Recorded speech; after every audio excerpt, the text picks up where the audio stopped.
সে এক বহুত বছর আগের কথা, যখন ছেলের বাবার সাথে ভোরবেলা ভার্সিটিতে যেতাম, সকালবেলা হাঁটতাম, এদিকে সেদিকে যেতাম, গল্প করতাম, সকালের নাস্তা করতাম, কখনো বা জগিং করতাম, দেন বাসায় ফিরতাম।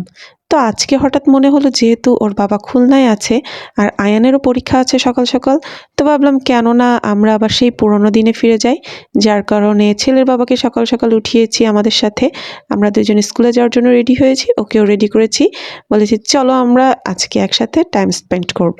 তো যেই ভাবা সেই কাজ, সকালবেলা আমরা চলে আসছি আয়নের স্কুলে। আয়নের স্কুলের পরীক্ষা শুরু 8টা, 8:30টার দিকে, আমরা বাসা থেকে 8টার দিকে বেরিয়েছি। সকালবেলার পরিবেশটা আমার বরাবরই ভালো লাগে, যেহেতু আমি আর্লি রাইজার, সকালবেলার এই সুন্দর পরিবেশটা আমি পাই। আর আয়নের স্কুলের বদৌলতে তো আমি ডেইলি এই জিনিসটা পাই। তো আয়নকে পরীক্ষার কেন্দ্রে ঢুকিয়ে দিয়ে আমরা দুজন চলে এসেছি ডেটিংয়ে।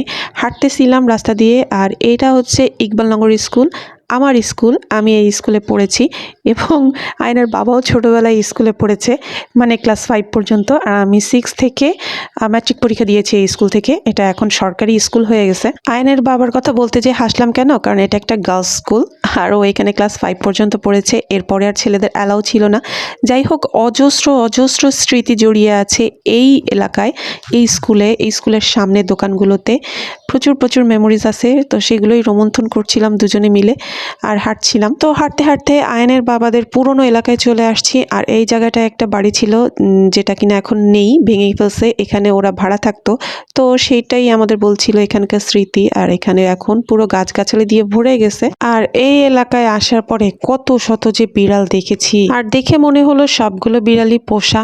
আর এখানে আসতে আসতে দেখি একটা বাড়ির উপরে 2টা বিড়াল তো অলরেডি ঝগড়া লাগাই দিছে এক জায়গায় বসার জন্য, একটা উঠবে আর একটা উঠতে দিবে না, এমন আর কি। তো এই দুটোকে দেখে আমাদের দেশের সাবেক 2 নারী প্রধানমন্ত্রীর কথা মনে পড়ছিল, যাদের নামটা আর নিলাম না। একটা জায়গায় বসা নিয়ে দুজনেরই কামড়াকামড়ি। আয়নের বাবা কিছুক্ষণ ট্রাই করলো এই 2টার ঝগড়াঝাটি থামানোর জন্য, একটা তো চলে গেছে, বাট এটা হচ্ছে দুনিয়ার গোয়ার, এটা এই জায়গা থেকে নড়লো তো না, নড়লোই না।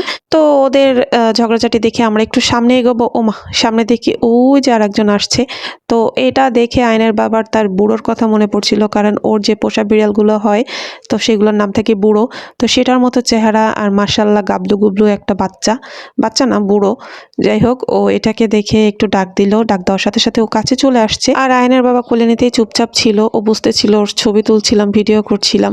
এটাকে নিয়ে অনেকক্ষণ আয়নের বাবা আদর করলো, আর ও সবটা সময় চুপচাপ ছিল, বোঝাই যাচ্ছিল এটা কারো পোষা বিড়াল। তো কিছুক্ষণ আদর করার পরে ও আর থাকতে যাচ্ছিল না, মেবি ও বোর হয়ে গেছিল এক জায়গায় থাকতে থাকতে। তো ওকে বিদায় দিয়ে ঘুরতেই দেখি যে এখানে টিনের উপর আর একজন বসে আছে। মানে বুঝলাম না আমরা কি ডেটিং এ আসছি না বিড়াল প্রদর্শনীতে আসছি, বুঝলাম না। এই এলাকায় প্রচুর বিড়াল ছিল, যেদিকেই তাকাচ্ছি সেদিকেই শুধু বিড়াল আর বিড়াল। বুঝলাম যে এই এলাকার মানুষ বিড়াল অনেক পছন্দ করে আর বিড়াল পালে। যদিও আমার হাজব্যান্ডরা ওরা ছোটবেলা থেকেই বিড়াল পোষে, বিড়াল পছন্দ করে। আমাদের ঘরে এখনো 5টা বিড়াল আছে। তো ভাবলাম অনেকটা সময় পার হয়ে গেছে, এখন আর বিড়াল দেখে দাঁড়াবো না, কারণ আয়নের এক্সাম 2 ঘন্টা, 2 ঘন্টার মধ্যে আমাদের ডেটিং সারতে হবে, মানে ঘুরতে হবে, পুরোনো দিনে ফিরে যেতে হবে। তো সেই উদ্দেশ্য নিয়ে আমরা আর একটু সামনে এগোচ্ছি। আর এই এলাকা পুরোটা আয়নের বাবার পরিচিত, যেহেতু ওর ছোটবেলাটা এখানে কেটেছে। ও আমাকে যদিও আশেপাশে আগেও দেখিয়েছে, আবারও দেখাচ্ছে, আর নস্টালজিয়া হয়ে যাচ্ছে, নিজের পুরনো এলাকা বলে কথা। তো যাই হোক, হাঁটতে হাঁটতে পার্কে আসলাম। তো পার্কে এসে দেখলাম নিরিবিলি আছে, তো ওকে বললাম চল আমরা একটু পার্কে বসি। ও হাসতেছিল আর বলতেছিল যে এই 7 সকালবেলা পার্কে কে ভাই প্রেম করতে আসে। আমি বলছি ভাই আমরা তো আর প্রেমিক প্রেমিকা না, আমরা হাজব্যান্ড ওয়াইফ, এটা যে কেউ দেখলেই বুঝবে, তো চলো আমরা বসি।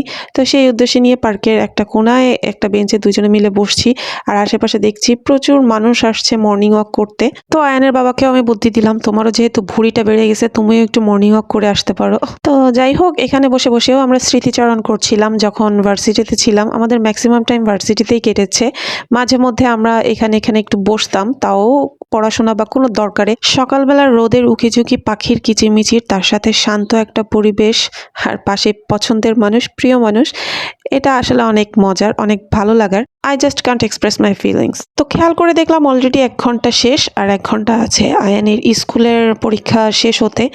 তো আমরা একটু হাঁটাহাঁটি করছিলাম পার্কের ভিতরেই, হ্যাঁ, হেঁটে হেঁটে বাইরে যাব, কারণ সকালে নাস্তা করতে হবে। নাস্তা শেষ করে আবার আয়নের স্কুলে যেতে হবে, ওকে পিক আপ করতে হবে। জানে যে বাবা মা একসাথে বেরিয়েছে, তারা দুইজনই স্কুলে থাকবে, সময় মতো না গেলে ওরও মন খারাপ হবে। তো এখান থেকে যাওয়ার পথে খাবারের নাইস একটা স্মেল আসছিল, তো আয়নের বাবাকে পাঠিয়েছিলাম, দেখো তো কোথায় এই খাবারটা রান্না হচ্ছে, ওটাই আমরা খাবো। বাট এখানে রান্না করছিল না, তো শেষমেশ আমরা শামীম হোটেলে চলে আসছি এখানে খাবার খেতে। এখানে খাবার আমরা আগে পরেও খেয়েছি, অনেক মজার। তো এখানে এসে আমরা পরোটা আর হচ্ছে মুরগির মাংস অর্ডার দিয়েছিলাম। আয়নের বাবা ডিম অর্ডার করতে চেয়েছিল, বাট আমার যে খাওয়ার মানে রুচি, একটুতেই আমার পেট ভরে যায়, তো আমি আর বেশি কিছু নিলাম না। তো খাওয়া দাওয়া শেষ করে আমরা চলে এসেছি এই বাকরখানির দোকানে। এখানে লাইভ বাকরখানি বানাচ্ছে, সেটা দেখছিলাম। যাওয়ার পথে এটা আমরা দেখে গিয়েছিলাম যে নাস্তা টাস্তা খাওয়ার পরে এটা নিয়ে বাসায় যাব। তো এখানে আসছি আমরা মূলত বাকরখানি কিনতে। এখানে ডিফারেন্ট স্টাইলের, ডিফারেন্ট দামের, ডিফারেন্ট স্বাদের বাকরখানি আছে, যেগুলোর এক একটা প্রাইস এক এক রকম। তো এখান থেকে আমরা 2 পদের বাকরখানি নিয়েছি। নোনতা বাকরখানিটা আমার মোটেও পছন্দ না, তো এখান থেকে একটা প্লেন মিষ্টি বাকরখানি নিয়েছি, আর একটা হচ্ছে তিল দেওয়া, সেটাও মিষ্টি ছিল। এই দুটো নিয়েছি বাসার সবার জন্য। যেহেতু এরা আবার সব ঢাকাইয়া মানুষ, এরা সকালবেলা বাকরখানি চা দিয়ে খেতে পছন্দ করে, তো যার কারণে নিয়ে নিলাম। যদিও আমাদের বাসার কেউ এটা ফলো করে না। আমি আমার শ্বশুর বাড়িতে যখন গিয়েছিলাম, ফুফু শাশুড়ির বাড়ি, এটা খেয়েছিলাম, তো ভালো লেগেছিল। মিষ্টিটা, নোনতাটা ভালো লাগেনি। যাই হোক, আয়নের স্কুলের পাশে স্বপ্ন ছিল, তো ওখান থেকেও টুকটাক কিছু কেনাকাটা করে নিয়ে দেখলাম আয়নের স্কুলের ছুটির এখনও কিছুটা সময় বাকি আছে। তো স্কুলের সামনে একটা টঙের দোকান থেকে লাল চা নিয়ে খাচ্ছি।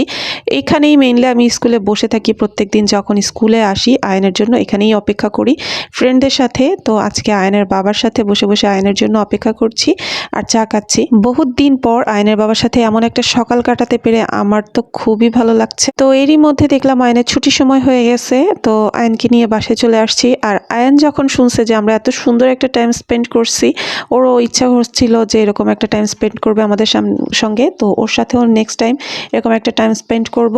তো আমাদের আজকে ভিডিওটা তোমাদের কেমন লাগলো অবশ্যই জানাবা। তোমাদের থেকে এখন বিদায় নিচ্ছি, সবাই ভালো থেকো, আল্লাহ হাফেজ।